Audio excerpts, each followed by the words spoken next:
Salam. Tuhan Yesus yang terkasih, kita mulai ibadah kita. Sebelum kita ibadah, marilah kita saat dulu sejenak.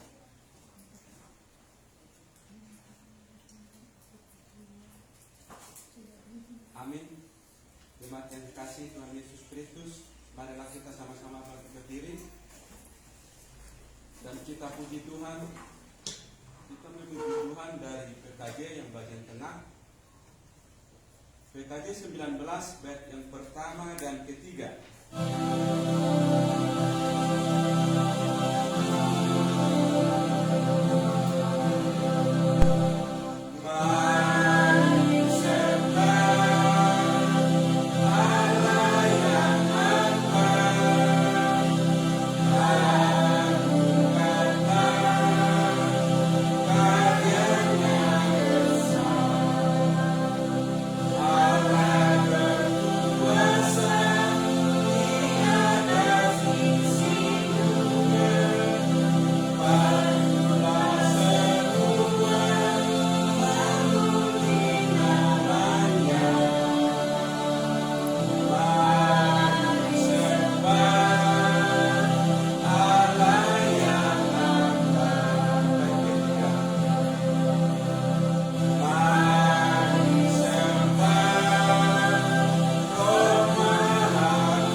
Pertolongan kepada kita adalah di dalam nama Tuhan yang menjadikan langit dan bumi, yang memelihara kesetiaannya di sepanjang sejarah umat manusia, dan yang tidak pernah membiarkan perbuatan tangannya.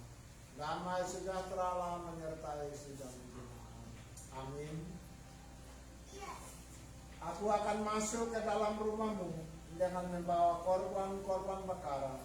Aku mau membayar kepadamu nasab.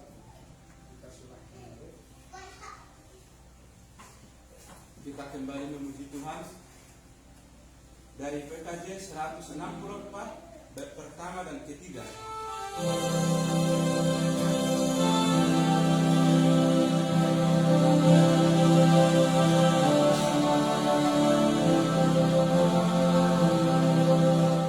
Yeah.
Jemaat Tuhan yang terkasih, untuk pengakuan dosa, marilah kita berdiri. Jemaat Tuhan Yesus Kristus, dengan rasa menyesal dan malu, mari kita tunduk di hadapan Tuhan, dan dengan hati yang tulus ikhlas, kita mengaku akan segala dosa kita kepadanya. Marilah kita berdiam diri sejenak. Kita berdoa. Ya Allah yang Maha Kuasa dan Kekal, kami mengaku kepada Bapa bahwa di dalam hidup kami banyak perbuatan dan tutur kata kami yang tidak berkenan di hadapan Tuhan. Kami tidak setia dalam iman yang benar. Kami tidak hidup dalam kasih yang murni terhadap seorang akan yang lain. Kami terlampau mementingkan diri sendiri dan tidak melakukan kehendak Tuhan. Kami mohon kiranya Bapa mengasihi kami dan ampuni segala dosa dan kesalahan kami. Berilah pengampunan dan damai sejahtera ya Bapa, serta perbaharui hidup kami. Dalam Yesus Kristus Juru Selamat dunia. Amin. Maka silakan duduk kembali.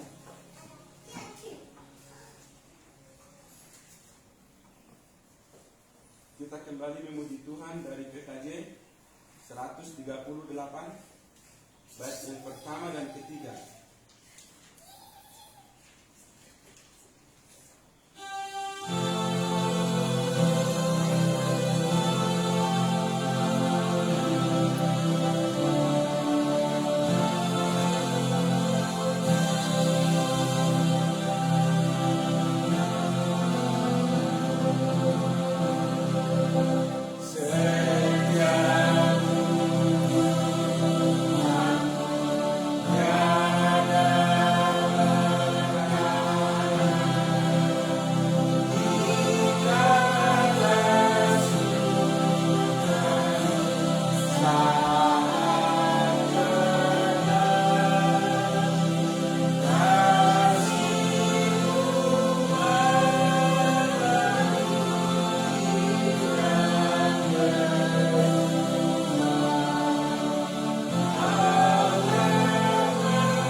Demi nama Bapa, Anak dan Roh Kudus diberitakan bahwa pengampunan dosa telah berlaku atas setiap orang yang telah mengaku dosanya dengan tulus ikhlas di hadapan Allah.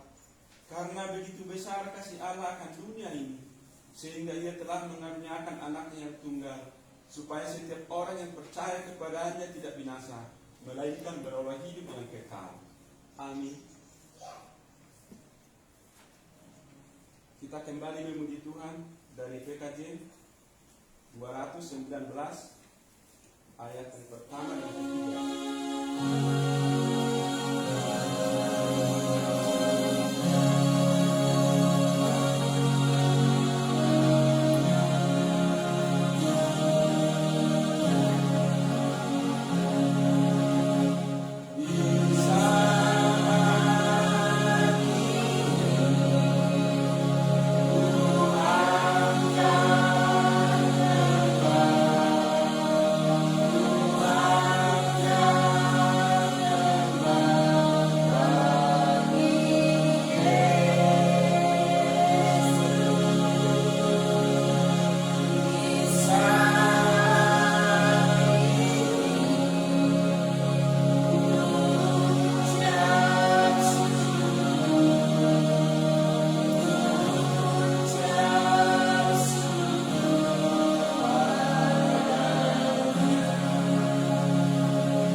Marilah kita mendengarkan amanat petunjuk hidup baru.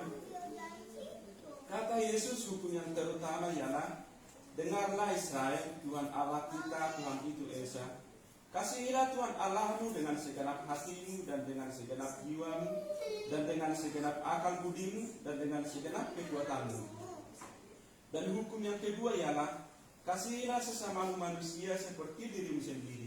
Tiada hukum yang lain lebih utama daripada kedua hukum ini yang terambil dari Markus 12 ayat 29 sampai dengan 31.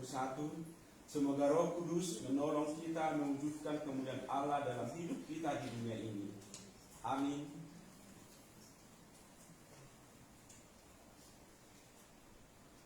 Kita kembali memuji Tuhan dari PKJ 232 bait yang pertama dan kelima.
Marilah kita berdiri dan mengaku iman kita di hadapan Allah dan manusia, bersama-sama dengan semua orang percaya di segala tempat di sepanjang sejarah ini. Kita berkata demikian: Aku percaya kepada Allah, Bapa yang Maha Kuasa, Kali langit dan bumi, dan kepada Yesus Kristus, Anaknya yang tunggal Tuhan kita, yang dikandung daripada Roh Kudus, lahir daripada anak darah Maria, yang menderita sengsara di bawah pemerintahan Pontius Pilatus, disalibkan, mati dan dikuburkan, turun ke dalam kerajaan maut, pada hari yang ketiga mulai dari antara orang mati, naik ke surga, duduk sebelah kanan Allah, Bapa yang Maha Kuasa, dan akan datang dari sana untuk menghakimi orang yang hidup dan yang mati. Aku percaya kepada Roh Kudus, gereja yang kudus dan am, persekutuan orang kudus, pengampunan dosa, kebangkitan dari hidup yang kekal. Amin. Terima kasih, silakan duduk kembali. Firman Tuhan, mungkin ada yang mau menyaksikan kebenaran Tuhan sepanjang minggu ini. Tempat dan waktu kami persilahkan.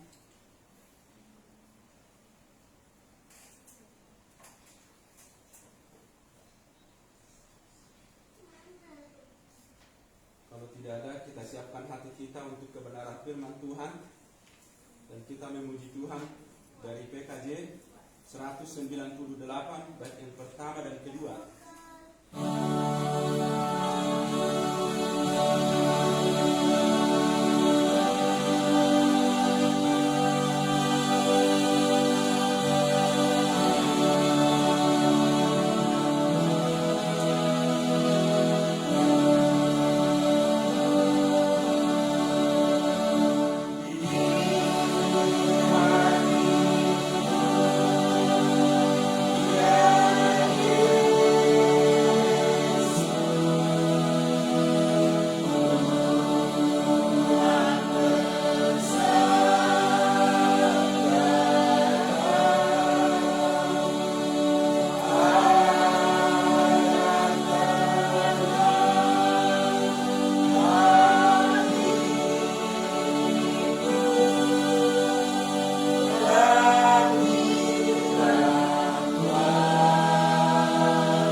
Terangilah mata hati kami dengan Roh-Mu Kudus, agar firman yang kami baca dan kami dengar jangan lalu daripada kami, melainkan firman boleh menjadi berkat bagi kami. Di dalam nama Yesus yang adalah firman hidup kami berdoa. Amin. Kita membuka Alkitab kita lalu kita membaca firman Tuhan dari Mazmur pasal 66 ayat yang ke-8 sampai dengan ayat yang ke-20. Mazmur pasal 66 ayat yang ke-8 sampai 20. Demikianlah bunyi daripada firman Tuhan. Pujilah Allah kamu, hai bangsa-bangsa, dan terdengarlah puji-pujian kepada-Nya. Dia mempertahankan jiwa kami di dalam hidup, dan tidak membiarkan kaki kami goyah.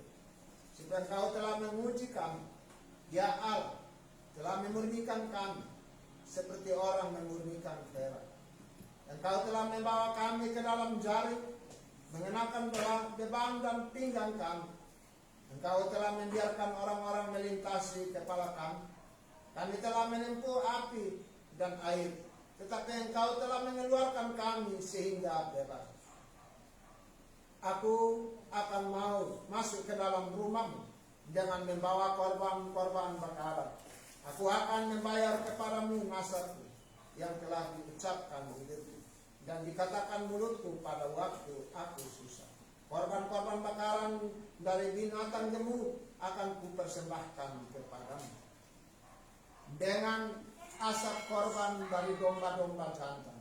Aku akan menyediakan lembu-lembu dan kambing-kambing jantan. Marilah, dengarlah, hai kamu sekalian yang takut akan Allah. Aku hendak menceritakan apa yang dilakukannya terhadap diriku. Kepadanya aku telah berseru dengan mulutku. Kini dengan lidahku aku menyanyikan pujian. Seandainya aku ada niat jahat dalam hatiku, tentulah Tuhan tidak mau mendengar. Sesungguhnya Allah telah mendengar, Ia telah memperhatikan doa yang kuucapkan. Terpujilah Allah yang tidak menolak doaku dan yang tidak menjauhkan kasih setianya daripadaku. Demikianlah firman Tuhan. Berbahagia adalah kita yang mendengar dan melakukannya di dalam kehidupan daripada hidup kita. Haleluya.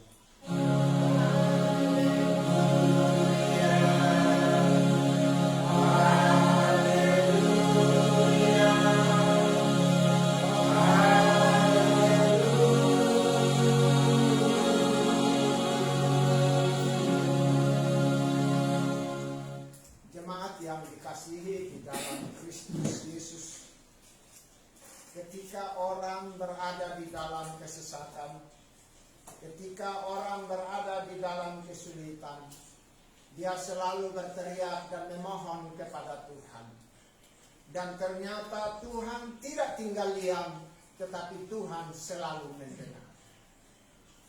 Dengan demikian akhirnya, tadi kita sudah membaca bagian firman Tuhan adalah nyanyian syukur karena orang Israel tertolong.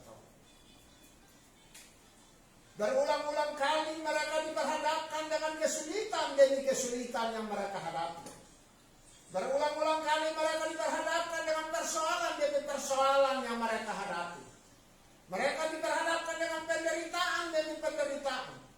Entah itu penderitaan yang disebabkan oleh karena peperangan, atau oleh karena kelaparan, bahkan sakit atau wabah yang mereka alami di dalam kehidupan.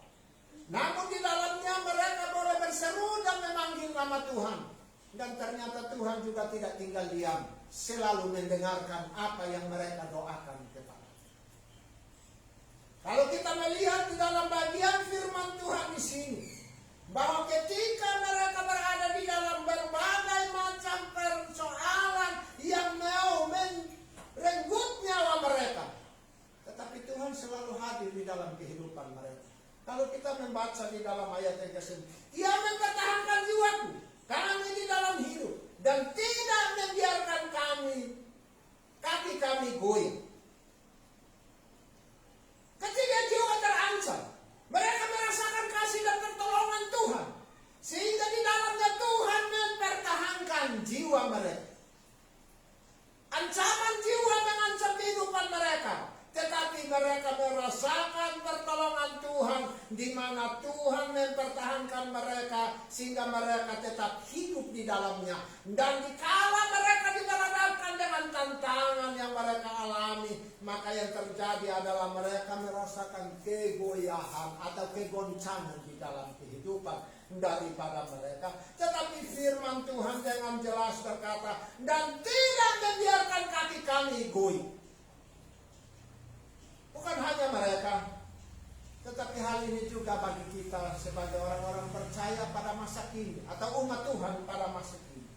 Dalam menghadapi segala sesuatu yang kita alami, jiwa kita ada kalanya terancam di dalam bahaya, tetapi Tuhan selalu mempertahankan kita. Dalam menghadapi segala sesuatu yang kita hadapi di dalam kehidupan kita, ada kalanya kita mengalami kegoncangan di dalam kehidupan daripada hidup ini. Dan kita akhirnya gemetaran, ketakutan dalam menghadapinya. Tetapi firman Tuhan berkata, tidak membiarkan kaki kami goyah. Artinya Tuhan menopang kita, menolong kita, sehingga kita tidak mudah digoyahkan karena kita berdiri di atas dasar yang teguh, yaitu Kristus sendiri yang adalah merupakan batu karang di mana kita berdiri teguh di dalamnya, sehingga kita tidak mengalami kegoncangan di dalam kehidupan kita, di dalam hidup yang kita jalani.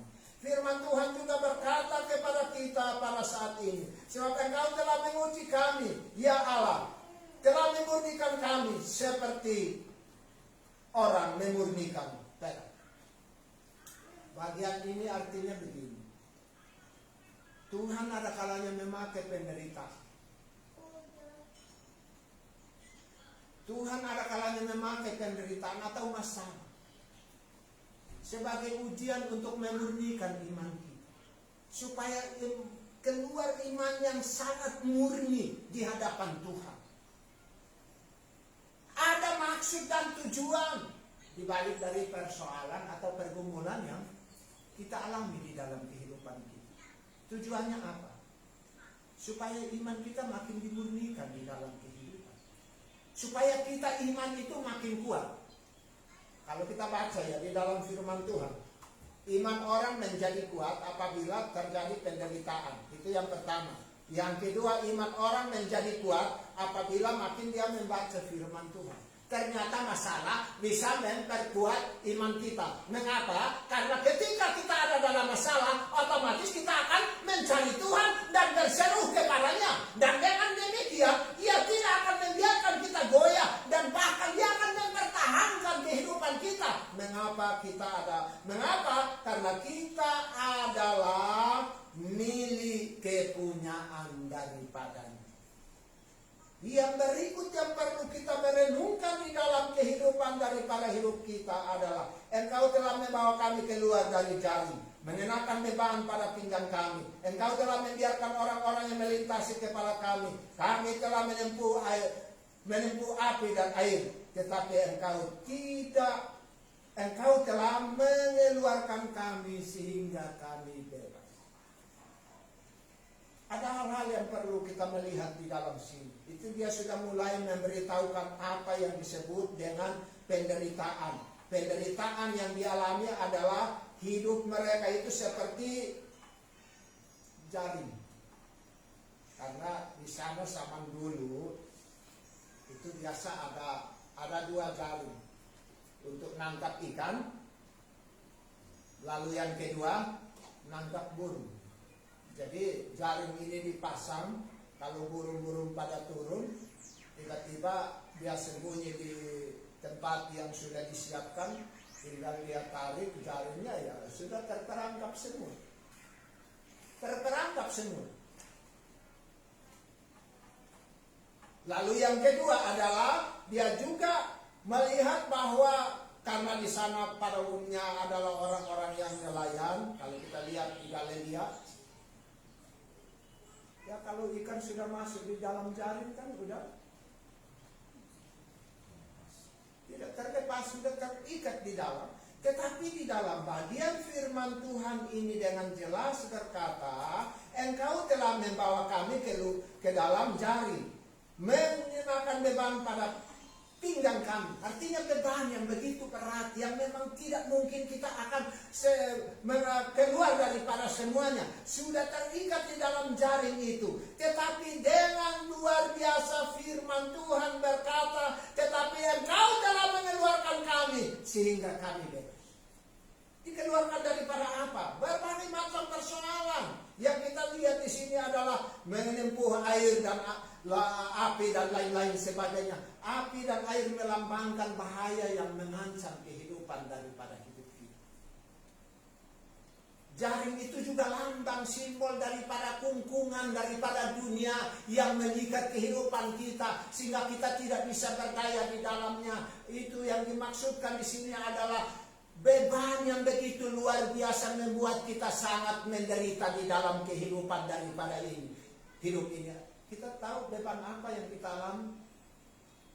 Beban masalah ekonomi, masalah kebutuhan, masalah sakit penyakit, masalah masa depan, dan lain-lain. Macam-macam persoalan yang kita alami.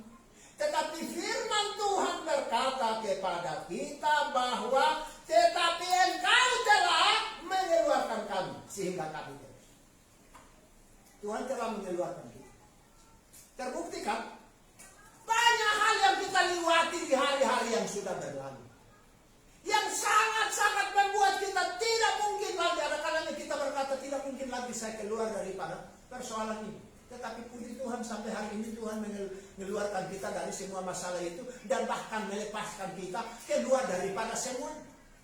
Lalu bagaimana dengan ke depan? Apakah tidak ada lagi? Masih ada masalah yang ada di depan. Tapi Tuhan juga selalu akan menolong kita dan Dia datang untuk melepaskan kita, keluarkan kita daripada semuanya. Karena apa? Tuhan kita adalah yang baik, yang menolong kita di dalam kehidupan daripada. Kalau Tuhan sudah menolong kita, apa yang kita harus berikan kepada Tuhan? Kalau kita baca dalam Ulangan, dia berkata jangan lupakan kebaikan Tuhan apabila engkau sudah ditolong oleh Tuhan. Banyak orang sudah ditolong oleh Tuhan. Ketika ada di dalam kesulitan, mereka berdoa, memohon kepada Tuhan, dan Tuhan sudah menolong mereka. Tetapi sesudah itu mereka segera melupakan Tuhan di dalam kehidupan daripada hidup. Tetapi Mazmur dengan jelas berkata, aku akan masuk ke dalam rumahmu dengan membawa korban-korban bakaran. Aku akan membayar kepadamu nasarku. Artinya janjinya. Karena begini, dia membuktikan janji apa yang dia sampaikan kepada Tuhan. Dia membuktikan. Karena orang kalau ada di dalam masalah, itu banyak janjinya minta ampun. Janjinya banyak sekali. Kalau ada dalam kesulitan, banyak sekali janjinya kepada Tuhan. Makanya ada seorang yang paling terkenal dulu berkata, bilang, kalau orang di dalam kesulitan dan banyak janji, jangan percaya. Karena sesudah keluar daripada kesulitan, segera melupakan janjinya. Dan memang ternyata benar. Kalau waktu kesulitan, janjinya mulu-mulu, lain-lain. Ada orang yang pernah janji saya, Pak, pokok tenang saja Pak. Sebentar lagi saya dapat miliar. Saya janji sama Bapak, nanti saya kasih. Saya nggak terpengaruh. Ternyata sampai hari ini juga. Jadi banyak orang yang ada dalam kesulitan banyak janji. Tetapi ketika Tuhan menolong dia tidak menepati segala janjinya. Tetapi firman Tuhan berkata kepada kita, ketika mereka mengalami persoalan yang begitu rumit dan mereka dikeluarkan daripada semuanya, apa yang diucapkan dari bibirnya, dia menggenapinya di dalam diri, yaitu memberikan janjinya kepada kita. Kekasih sekalian dikasih dalam Kristus Yesus. Kalau Tuhan sudah menolong kita, apa yang kita mau berikan kepada Tuhan? Hatimu yang Tuhan tuntut daripada Tuhan. Hati yang Tuhan tuntut daripada kita. Kita terus memiliki hati yang perlu kita serahkan sepenuhnya. Korban yang sangat berkenan di hadapan Tuhan adalah hati yang dipersembahkan kepada Tuhan. Itu yang pertama. Kalau hati kita sudah ditolong oleh Tuhan, ya jangan lupa Tuhan. Begitu banyak pertolongan Tuhan buat kita sampai hari ini. Pertolongan demi pertolongan Dia berikan kepada kita. Maka berikanlah yang paling terbaik buat Tuhan karena Dia sudah menolong kita di dalam kehidupan daripada hidup kita.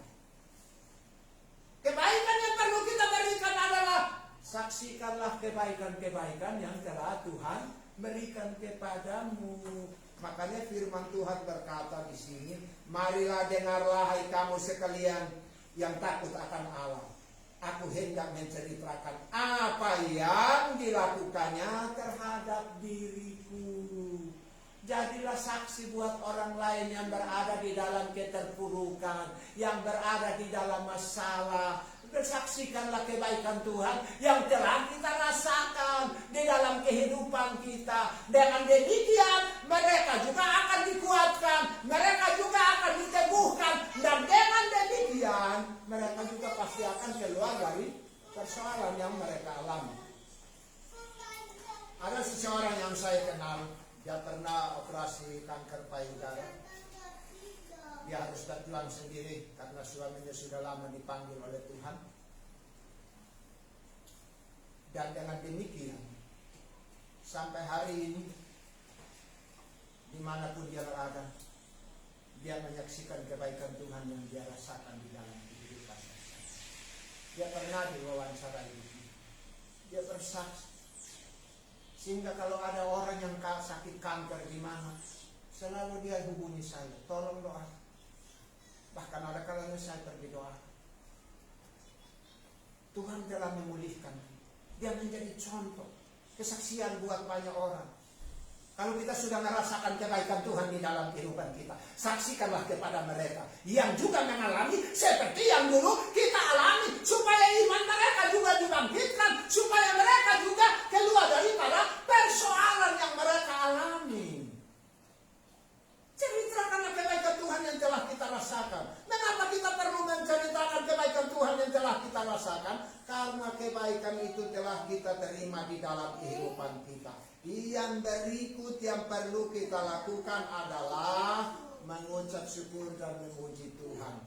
Kepalanya aku telah berseru dengan mulutku, kini dengan lidahku aku menyanyi pujian kepada Tuhan. Kalau Tuhan sudah tolong, pujilah Tuhan. Mengucap syukur kepada Tuhan. Nyanyikan sorak-sorak buat Tuhan. Besarkan nama Tuhan. Agungkan Tuhan. Mengapa? Karena bukan kita, tetapi karena Dia, kita bisa keluar daripada segala masalah yang kita alami. Kalau bukan Tuhan, kita tidak bisa keluar daripada semuanya.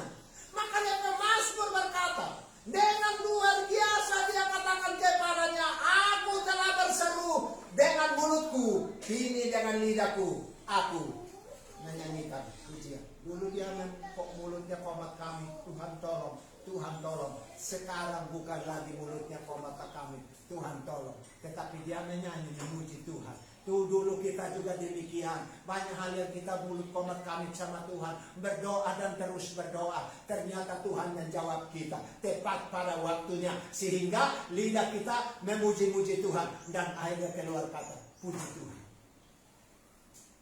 Karena apa? Kebaikan Tuhan yang telah kita terima di dalam kehidupan kita. Sesungguhnya Allah telah mendengar, Dia telah memperhatikan doa yang kuucapkan. Tuhan mendengar, Tuhan mendengar. Jadi jangan putus-putus engkau berdoa. Apa yang kita alami, jangan putus-putus untuk kita berdoa. Firman Tuhan dengan jelas berkata di sini, sesungguhnya Allah telah mendengar. Jadi dia ucapkan ini ketika Tuhan sudah mendengar doanya. Dengan demikian buat kita juga Allah telah mendengarkan doa kita. Dan bahkan ke depan kita makin berdoa kepada Tuhan, maka Tuhan pasti akan mendengar doa kita. Dan bukan hanya mendengar, tetapi Dia berkata, Ia telah memperhatikan doa yang kuucapkan. Yang diucapkan artinya apa yang kita sampaikan? Apa yang kita sampaikan? Ya beban, masalah yang kita sampaikan kepada Tuhan, yang kita mohonkan. Itu isi pokok doa yang kita naikkan kepadanya. Yang kita ucapkan Tuhan mendengar, dan bukan hanya mendengar tetapi memperhatikan. Memperhatikan di sini artinya mempedulikan kita. Mempedulikan di sini artinya menjawab kita.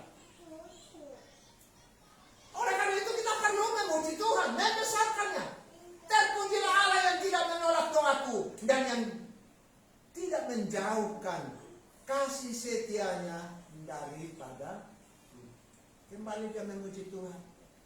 Aku puji Tuhan karena doa yang saya naikkan tidak ditolak, tetapi dia menerima. Dan dia tidak jauh daripadaku, tetapi dia memberikan jawaban. Karena apa? Kasih setia Tuhan itu kekal selama-lamanya, tidak pernah berubah. Kasih Tuhan itu sepanjang perjalanan kehidupan orang percaya yang berdoa kepadanya pasti akan dijawab di dalam perjalanan kehidupan daripadanya. Itulah kasih setia Tuhan. Setiap orang yang berdoa pasti akan didengarkan oleh dia, dan dia tidak pernah menolak doa kita. Permintaan yang kita naikkan pasti dia akan mendengarkannya. Tuhan Yesus memberkati. Amin. Terima kasih ya Tuhan untuk firman yang kami dengar hari ini. Diberkatilah kami dengan firman-Mu, karena kami percaya firman-Mu adalah ya dan amin.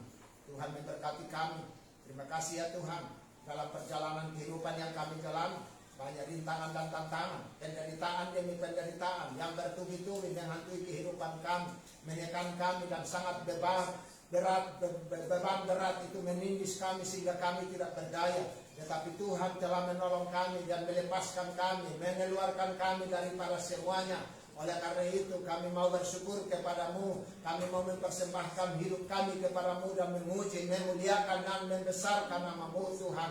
Karena Tuhan selalu mendengarkan doa kami dan tidak menolak doa kami. Dan Tuhan selalu meluputkan kami, menolong kami, dan tidak pernah terlambat di dalam hal menolong kami.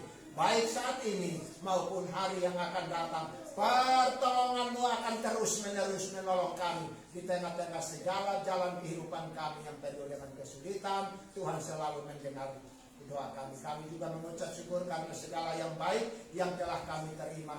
Kami ucap syukur karena mereka yang sakit Tuhan sudah sembuhkan. Kami ucap syukur buat mereka yang ditambahkan umur 1 tahun. Kami ucap syukur karena mereka yang sudah keluar dari para persoalan yang mereka alami. Kami mengucap syukur atas segala yang baik yang telah kami terima, baik itu berkat jasmani, berkat rohani yang kami terima, makan minum yang kami terima. Terima kasih banyak Tuhan.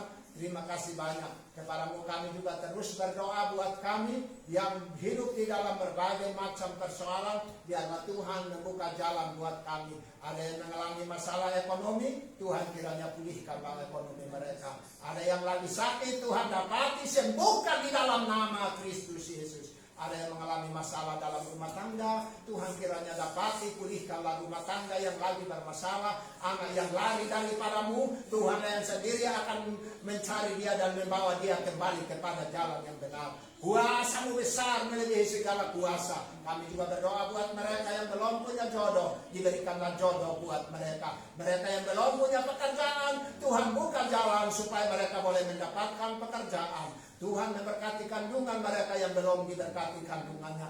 Mereka yang mau studi, anak-anak yang biaya mereka butuhkan, kami percaya Tuhan pasti cukupkan dan memberikan jalan keluar buat mereka. Tuhan memberkati masa depan anak-anak yang sementara dalam perjuangan studi. Mereka yang juga belum punya tempat tinggal, Tuhan berkuasa menolong supaya mereka juga punya tempat tinggal. Tuhan menolong mereka yang masih ngontrak, tolong mereka supaya mereka mampu membayarnya Tuhan. Demikian mereka juga yang mau ada cicil, Tuhan juga tolong supaya Tuhan siapkan sebelum waktunya Tuhan. Kepadamu kami berdoa untuk jemaat hari ini tidak hadir, ada acara-acara, biarlah Tuhan sertai mereka. Mereka yang malas-malasan di rumah, Tuhan jamah hati mereka. Kalau diikat oleh masalah sehingga mereka tidak bisa mampu berlangkah, lepaskanlah mereka daripada segala persoalan itu yang mengikat hati mereka sehingga mereka berat untuk melangkah kepadamu. Biarlah Tuhan bebaskan dan lepaskanlah mereka ya Tuhan. Kepadamu kami juga berdoa untuk pelayananmu di tempat ini. Diberkatilah pelayanan ini, kuasa dan anugerahmu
berkat-Mu pada kami siang hari ini.